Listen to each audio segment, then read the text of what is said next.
Welcome to the Team Corrali one-page manual video series. For best results, download the PDF file from the link below before watching. Hello guys, in this video I will show you how to rebuild the center differential.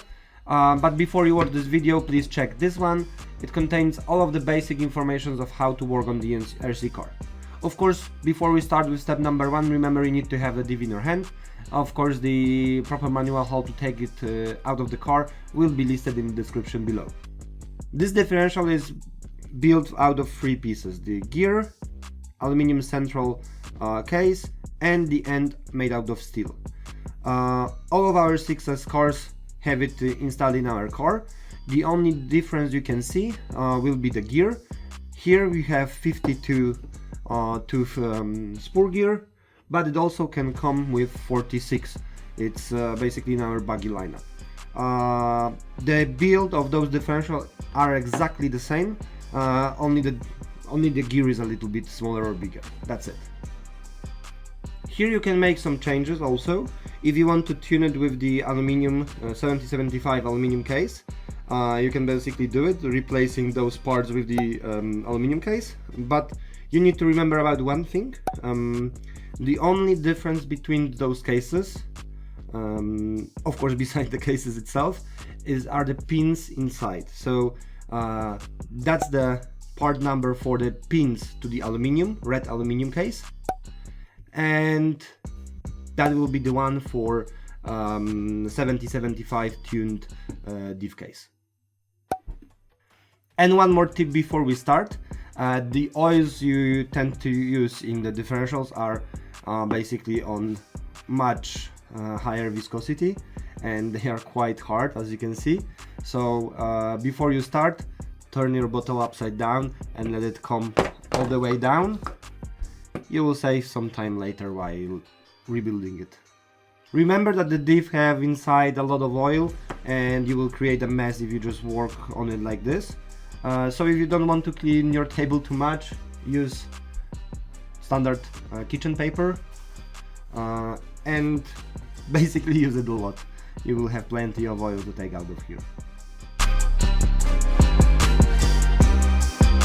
Alright, so go with step number 1 and take out this spur gear.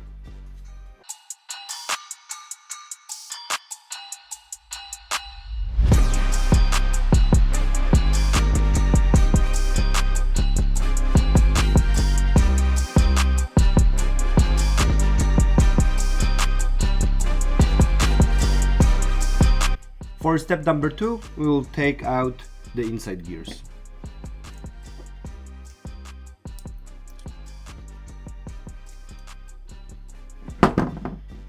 Of course, you will have to disassemble all of the pieces while you will be cleaning it.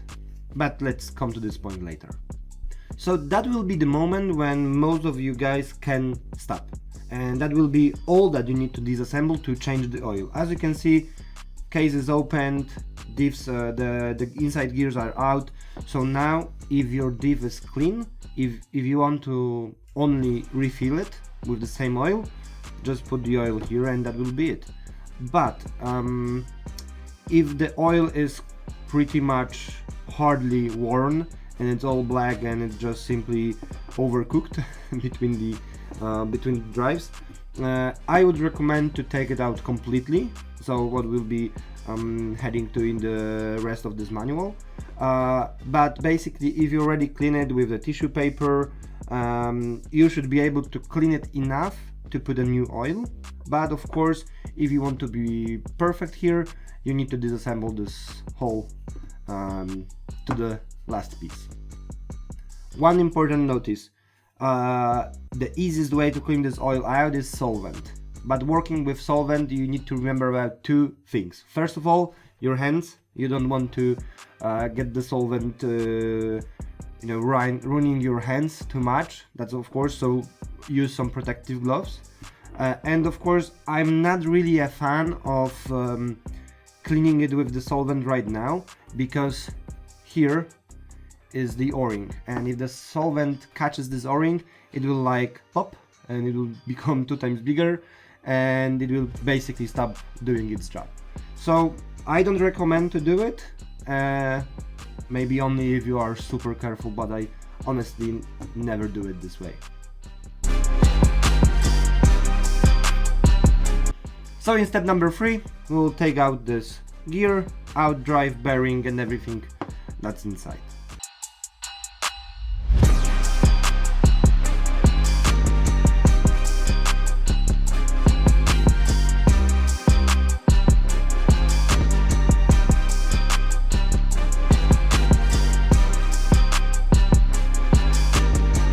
So before we move to step number 4, you don't really have to do it honestly, because this case is specific, so it have this steel end attached to this case, red case, aluminum red case in the center, and basically you hardly even need to think about it, disassembling those two pieces, because they are protected here with the seal. So as long as you do not see the oil coming out of here and you don't see it's not connected well, you don't have to touch it. But of course, I want to show you the full disassembly, so we will take it out by those 4 screws.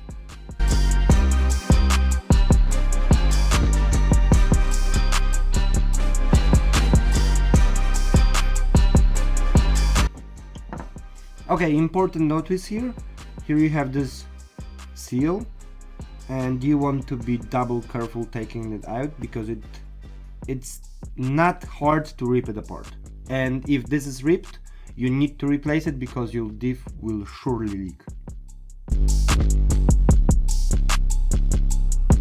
And now we will basically do the same thing on the other side. So for step number 5 we will take away this gear.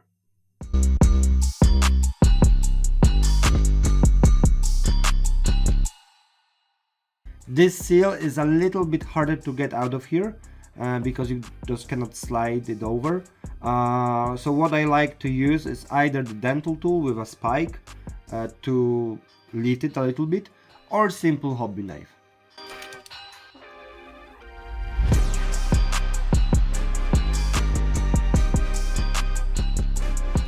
Okay, so now as you can see everything is disassembled, and now you have to remember about 2 very important things. First of all, as I mentioned before, do not use any solvent on these O-rings. You just simply rub it in your hands or in the tissue paper and make them clean. And of course, if they are damaged, or if you use your diff a lot and it was not rebuilt for a long period of time, it may happen that you will burn these O-rings, and then you will lose the sealant, you will lose oil out of the differential quicker. So remember about it, that's super important. And okay, the other one. And of course, same goes to these seals. You want them to be clean, you want them to be in one piece, no rips, no nothing. If they are damaged, your diff will leak for sure. What is more, I also don't like to clean them, and what is more, I do not really take much out of the oil out of it. You want them to be lubricated, you want them to be full of oil, because that will only increase the sealing between the case and the spur gear or the other side of the case. So you want to leave them like this, that's enough. And of course, if you take a brand new one, already take a fresh oil, just rub it into this material and you will be good to go. But before we start cleaning everything, remember about the bearings too. They must be working perfectly, no glitches, no loses on it. So keep your bearings clean, safe and working proper. Because taking out the bearings out of the diff means you need to disassemble the whole differential. It's a hell of a job. If you do not check the bearings before, you will need to rebuild the whole differential again. So now let's come to the cleaning, and there's probably millions of ways to do it, but I will tell you my 3 favorite. First of all, if you are somewhere out driving and you want to quickly change the diff oil, or you are at the race, most likely what you will use is brake cleaner. That's a very good way, pressured solvent that can be easily pour on the parts, so you can use the pressure to take the oil out. It takes a lot of solvent. It's quite quick, but it makes a huge mess, so I usually do it over the bin. So just keep the parts in your hand and clean it over the bin. It's quite easy, simple, and it works. The second option, what I really recommend you to check, is to get all of these parts into the plastic, not glass, plastic jar, add some solvent and just shake it off. And the parts will be completely clean, it's super quick, effective, and it works like hell. But there's two things that you need to remember here. First of all, no glass jars, because when you take all of these metal parts into glass jar and you start shake them, you will most likely end with the broken glass, cut fingers, and pain. So what you need to do, you need to find special plastic jar that also can be used with the solvent, and you are good to go simply. Option number 3 is the ultrasonic cleaner. I do have my let's say small industrial one, so it's all metal, it can handle solvent. You need to be careful because usually the producers of this ultrasonic cleaner do not recommend to use solvent inside, because it may burn and you might end with the flame. It never happens to me, but really you need to be careful here. You are working at highly flammable substances, so have it in your hand that you really do need to be careful. So with ultrasonic cleaner, it's a simple task. Just put them in an ultrasonic cleaner, put the solvent, wait 15 minutes, and your parts will be super clean out of it. So what I will do now off camera is we'll simply pour these parts into solvent and into my ultrasonic cleaner. I also do like to clean the screws because it's you want them to be oil free, so the thread lock will cure perfectly in the threads and it will give you a solid connection here.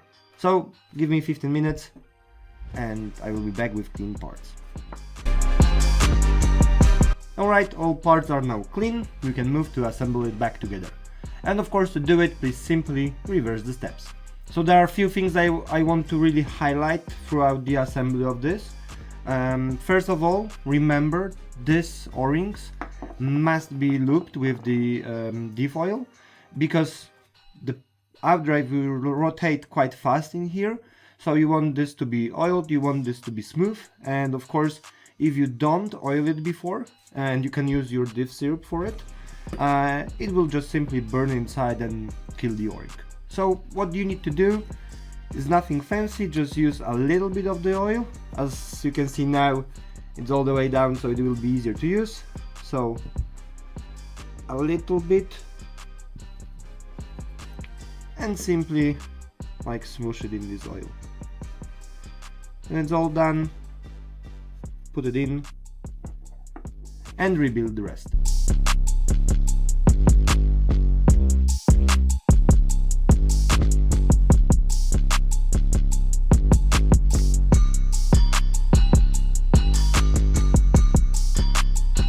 When you are applying this sealant here, remember to position the screws perfectly.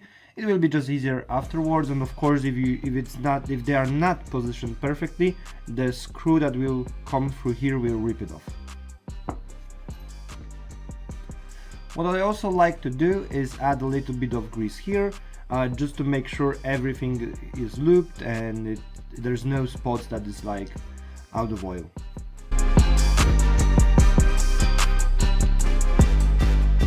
So normally what I would do, I already have this piece out of the aluminium case, so I would probably put the gears right now, but because some of you might not disassemble this, as I mentioned before, I will assemble this first to show you how to put the gear inside back, because it's quite more difficult. You need to maneuver the pin inside. Of course, if you have it already disassembled, switch the steps and put the gear first here.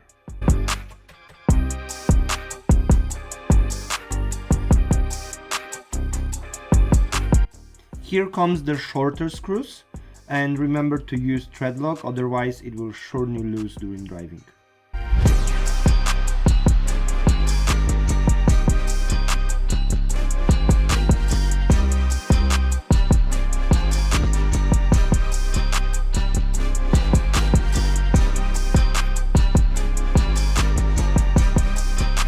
So never tension the screws at the very beginning. You just need to put them in place so it's like they are not tight yet. And now we'll tie them up in star pattern. 1, 2, 3, 4.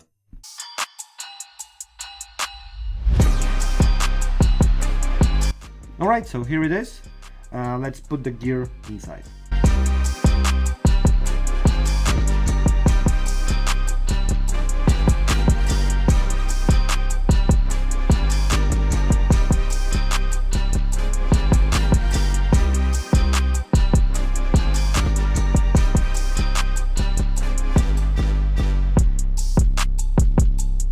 Alright, so before you put the gears inside, what I like to do, especially if the oil is very high viscosity, like 100K or 250, 100K, you really want to put the oil first to spread out inside first, then put it on the top of the gears that will be put in after.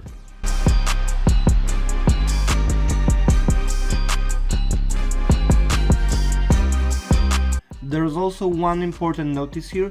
You don't want the oil to come in these threads, as when they will mix up with thread lock, and thread lock will simply not work as it should.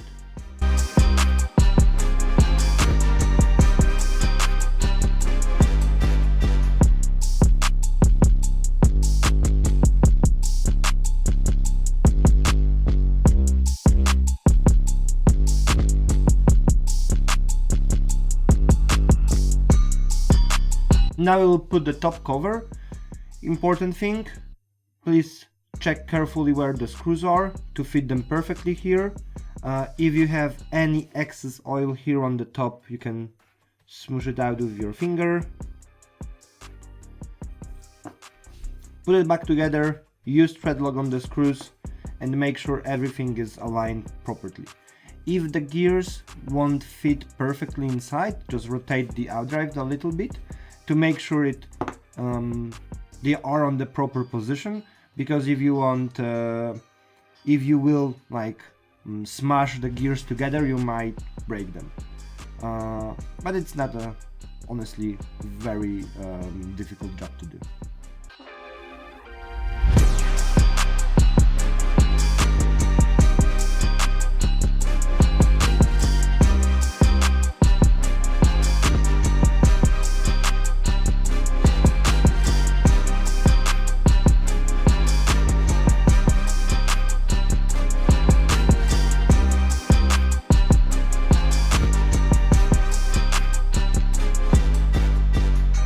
So like before, star pattern. 1, 2, 3, 4.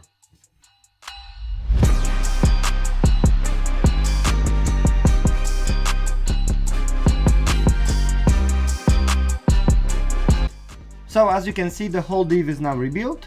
Job complete. Thank you guys for watching. I want to highlight at the very end few important things to make sure that you remember about them. First of all, remember about the O-ring and the gasket. They cannot be cleaned with the solvent. You want them to be lubricated, and you want to make sure they are in perfect shape so the diff won't leak. What is more, remember about the screws and the thread lock here. You want them to be tight and you want them to be fresh and brand new. If the screws are a little bit damaged and the hex inside is damaged, it will be a struggle to take them all out of the case. Then you will need to cut it or use some different methods to take them out. It will be pain in the ass basically, and you don't want to face this. You want them to be brand new and always easy to disassemble. What is more, remember about the casing. You have 3 different options: plastic, 70-75, aluminum, and of course this stock red and steel one. Remember that there are 2 types of pins inside the inside gears. long one for this case, and shorter for plastic and 70-75 aluminum. And at the end, what I also like to do is mark my diff, and I will show you how to do it. Basically, you would most likely forget what diff oil you use when you have more than one car. And what I like to do is we will clean this area and this one, and we can mark with simple CD marker the viscosity of the oil we used here. So a little bit of brake cleaner on the tissue paper. Clean the area, we will mark it. So my preferred place is here because it's hidden, so I just will write 100k. But of course, if you want to see it from the outside, you can also mark it here, but most likely because of the excess oil, because of the dust and debris and everything, it will come off here. So why not putting two signs here? Yeah, so 100k on this side too. Okay, so you may ask what kind of oils you want to use in the differential. If you like how the car handles out of the box, use the same simply. And if you want something a little bit more race orientated, you want this oil to be a little bit looser, like 20k, 50k, 30k, something around this. And if you want to bash it hard, use harder oil, like 250,000, 500,000, million. Remember though, if you use a higher viscosity oil, like 500,000 or 250,000, you will put much more stress into the system, so it will be easier to break the drivetrain. And of course, if you will use it with huge tires and overload the drivetrain, it is more likely to break it, of course. So mark your diffs, check the different viscosity of the oils, try and simply have fun with driving it. So thank you guys for watching, and please subscribe to this YouTube channel to see more of the videos like this, especially if you want to check the front and rear disassemble. You don't really have to, it will contain all of the basic information and pretty much everything will be the same as here. And it will be a little bit easier because this front, the front diff have the plastic case, so you don't have to use thread lock, you don't have to disassemble the front end, and the rest is basically the same. Of course, follow Team Corrali on Facebook and Instagram, and if you need any help, contact us via support@corrali.com. If you want to see the car that the diff come from, and any other car in our lineup, please visit our showroom, world.corrali.com. So that will be it. Thank you guys for watching, and see you in the next one. Team Corrali, engineered to be the fastest.